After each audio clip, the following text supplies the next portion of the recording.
दिल्ली के Shri court auditorium में है। यहाँ पे दिल्ली के जितने व्यापारी संगठन हैं उनका एक दिल्ली की मुख्यमंत्री रेखा गुप्ता जी का धन्यवाद करने के लिए सारे व्यापारी दिल्ली के इकट्ठा हुए थे यहाँ पे। और दिल्ली में ये जो बोर्ड गठित किया गया है व्यापार बोर्ड का और पुलिस लाइसेंसिंग को ख़त्म करने के लिए उनका धन्यवाद के लिए ये मीटिंग की गई थी। आइए देखते हैं सीएम रेखा गुप्ता जी ने क्या बोला, आपको सुनाते हैं।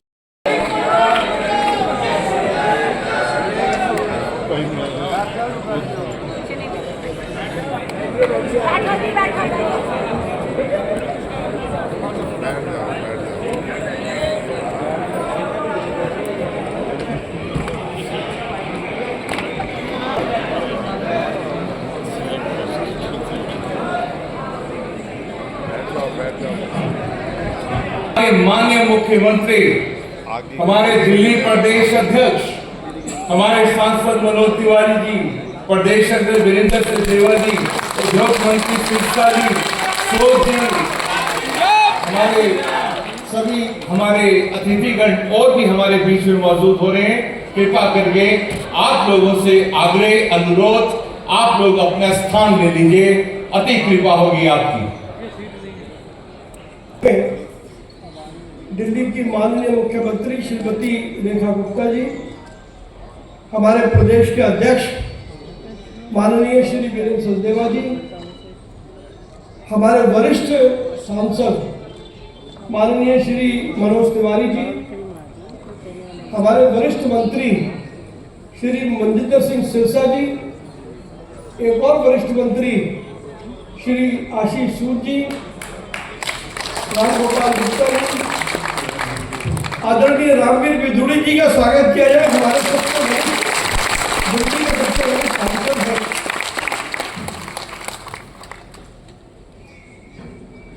आदरणीय एस अग्रवाल जी, सत्यभूषण जैन जी, ये कोई छोटा काम नहीं है। छोटा काम है, बड़ा काम है। तो बड़ा काम तो बड़ी तालियां। हमारे बीच में हमारे सांसद आदरणीय श्री योगेंद्र चंदोरिया जी और श्रीमती कमलजीत सराव जी,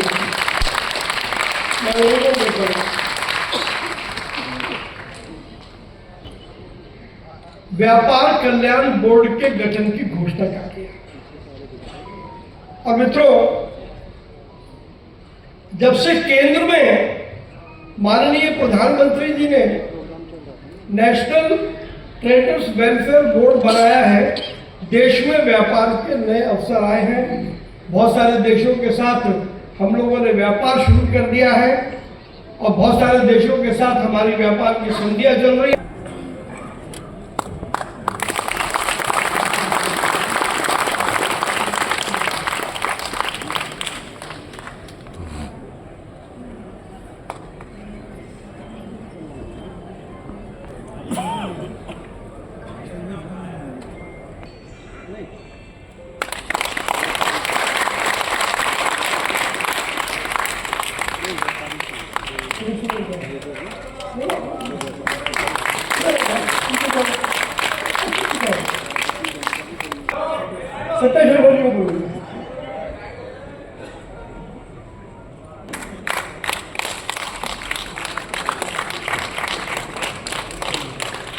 हरिवंश शर्मा जी, सुरेश बिंदल जी, सुभाष गोयल जी, प्रमोद गुप्ता जी,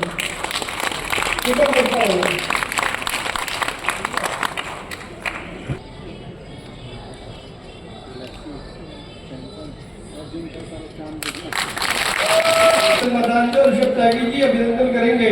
श्री योगेंद्र के इतिहास से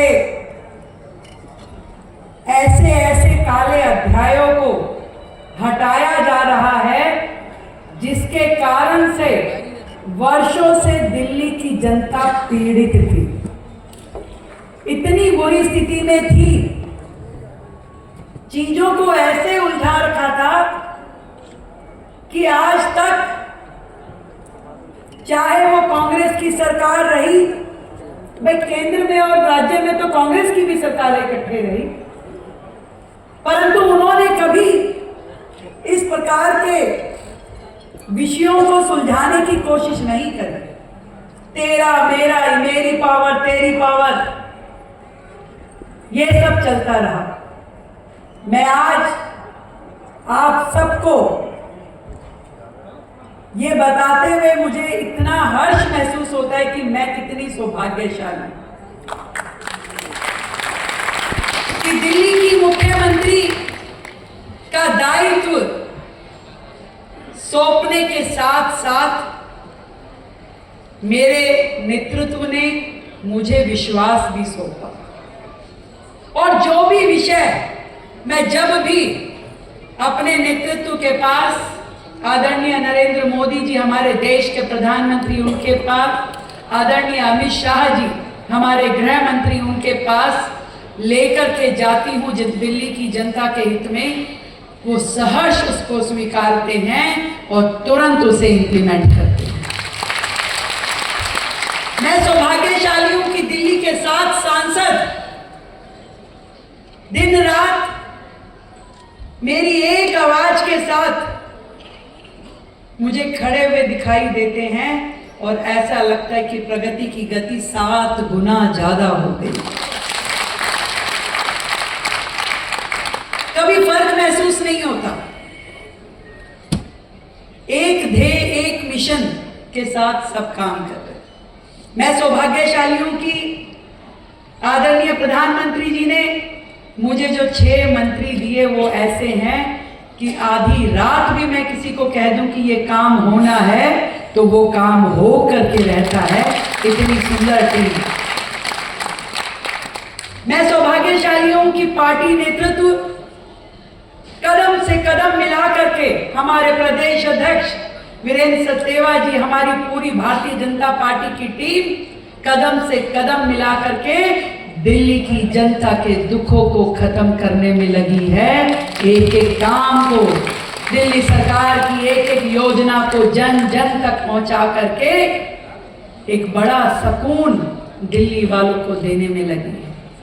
मैं सौभाग्यशाली हूं कि मेरे सभी विधायकगण अपनी अपनी विधानसभा को मेरा क्षेत्र, मेरा कुरुक्षेत्र मान के कभी नाली पे, कभी सड़क पे, कभी पार्कों में एक एक काम को पूरी शिद्दत के साथ ऐसे करवा रहे हैं जिसके कारण से दिल्ली का चेहरा बदलता हुआ नजर आ रहा है। और इसलिए भी मैं सौभाग्यशाली हूं कि इतिहास में ट्रिपल इंजन की सरकार, उसमें काम करने का मौका मुझे मिला। निर्णय चाहे नीचे से ऊपर जाए कि निगम वालों को कुछ चाहिए वो दिल्ली सरकार को बोले, दिल्ली सरकार को कुछ चाहिए केंद्र सरकार को बोले, कोई बाधा नहीं आती। और ऐसे ही ऊपर से कोई आदेश आता है केंद्र से दिल्ली को, दिल्ली से निगम को, कोई उसमें रोड़े नहीं अटकाता। निस्वार्थ भाव से दिल्ली की जनता के हित में क्या है, केवल और केवल उसी विजन के साथ दिल्ली में आज काम हो रहा है। इस बात की मुझे खुशी है। ये सोच के मैं अपने आप को सौभाग्यशाली मानती हूं। निर्णय कोई आसान नहीं था। मैं जब जिस एजेंसी का वो काम है केवल वो करे, दूसरी एजेंसी मात्र अपना काम देखे तो ज्यादा बेहतर होगा। और मुझे लगता है कि पुलिस के द्वारा जो लाइसेंसिंग प्रक्रिया में उनकी भूमिका है, उन्हें रिलीव करना चाहिए। और मैं बता नहीं सकती, जो निर्णय वर्षों में कभी किसी ने लेने की हिम्मत नहीं करी, उन्हें सेकंड्स में हमारे गृह मंत्री जी ने मेरे को करके मेरे हाथ में दे दिया। सेकंड्स में सा भी कोना आपको कहीं दिखाई नहीं देगा। और जिस तरीके से आपने कावड़ की बात करी प्रवीण जी, पहले सरकारों में क्या होता था, सबसे बड़ा भ्रष्टाचार का अड्डा ये धार्मिक संस्थाओं को सुविधा देने के नाम का होता था। करोड़ों रुपए सरकार से निकलते थे पर नीचे जनता तक पहुंच नहीं पाते थे, किसकी जेब में जाते थे, ये बहुत बड़ी जांच का विषय है। धार्मिक आयोजनों में भी काम की नहीं दाम की चिंता करती थी सरकार। पहली बार ऐसी सरकार आई है जो केवल और केवल ये सोचती है, जो मोदी जी का विजन है कि यदि सरकार की जेब में से 100 रुपए जा रहे हैं तो 100 के 100 पूरी तरीके से जनता तक पहुंचने चाहिए, कोई एक पैसा भी बीच में से लेने की हिम्मत ना करे। बहुत जल्द हम एमसीडी को हटाने वाले हैं।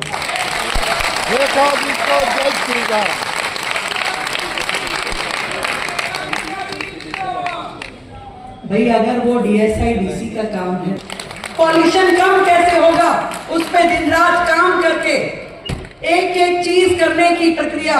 पहले की सरकारें पॉल्यूशन कम करके सर्दी में उनका विषय सर्दी का था। पहली बार सरकार ने 12 महीने पॉल्यूशन खत्म रहे, कम रहे, उसके लिए काम किया। और बड़ी खुशी की बात है कि हमारे पर्यावरण मंत्री सिरसा जी ने पहली बार दिल्ली में जो कोई नहीं कर पाया, क्लाउड सीडिंग, इस बार सर्दियों में दिल्ली में क्लाउड सीडिंग की जाएगी और पॉल्यूशन को कम किया जाएगा। टेक्नोलॉजी का पूरा भरपूर उपयोग दिल्ली में अब होता है। हर चीज, चाहे वो ग्रीवियंस हो, लोगों की समस्याएं सरकार सुने, उसको पूरी तरीके से अपडेटेड टेक्नोलॉजी के साथ में जोड़ा जा रहा है। इसी तरीके से एक एक चीज ऑनलाइन, फेसलेस, जिसके लिए कहीं पे किसी को जाने की जरूरत ना हो। और आपने जो मुझे मनोहार दिए ना सांसद जी, जो समस्या, आपको बस बात करते रहना, मिलते मिलाते रहना, एक एक चीज को समाधान दिया जाएगा, इतना मैं आपको विश्वास दूंगा। विकसित भारत, विकसित दिल्ली के लिए काम करेंगे। भारत माता की जय, भारत माता की जय।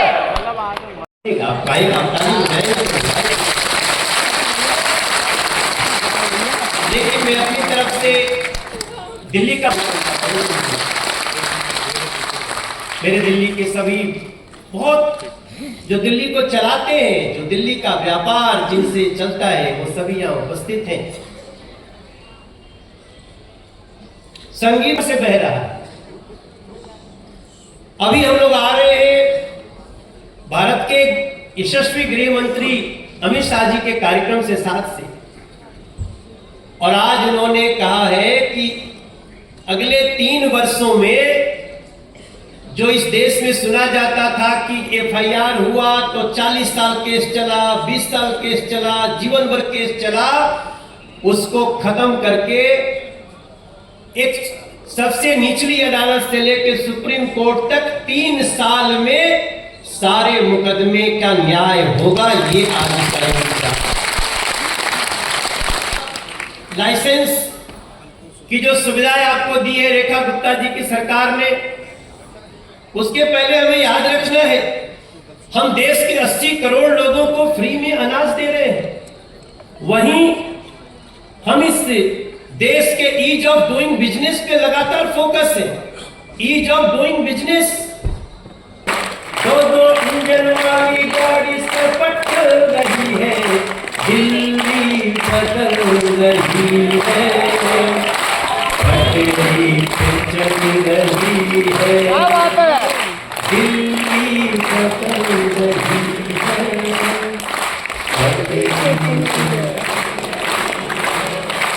पे चल रही है, मोदी जी के सपनों वाली दिल्ली बढ़ रही है, दिल्ली बदल